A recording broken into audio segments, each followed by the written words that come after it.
Now to the conflict in the Middle East. The leader of Hezbollah vows to retaliate following coordinated explosions in Lebanon that killed dozens and wounded thousands. And Israel says a plot to assassinate Benjamin Netanyahu was prevented.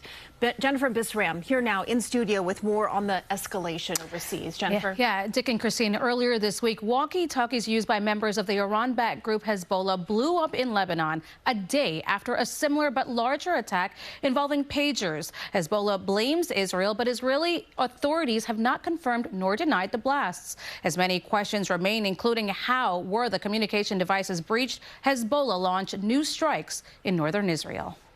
Hezbollah launched new strikes in northern Israel Thursday following this week's shocking coordinated attacks in Lebanon, targeting the Iran-backed group's handheld communication devices. These events have severely disrupted Lebanon's already fragile health system. Wednesday, a funeral in Beirut for 4 victims of the pager explosions quickly turned into terror after walkie-talkies carried by Hezbollah members suddenly detonated. We don't want to see any party escalate this conflict.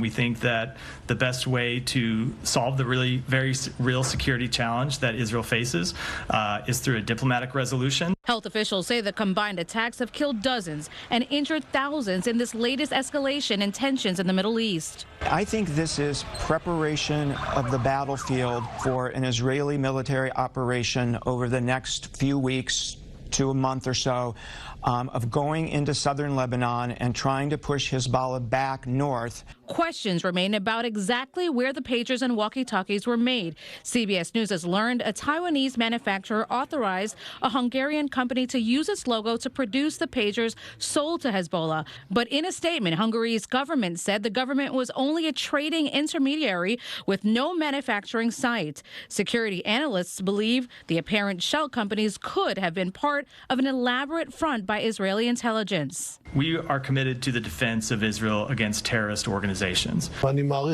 Wednesday, Israel's defense minister announced a new phase of the war, saying forces from Gaza are now being moved to the northern front. The goal, he says, is to ensure the safe return of Israel's northern communities to their homes. And U.S. officials say the U.S. government and military had no role in the device attacks. But CBS News has learned that the U.S. did get a heads up from Israel about 20 minutes before the operations began in Lebanon. Now, we're told no specific details, however, were shared. Dick and Christine. Thank you, Jennifer.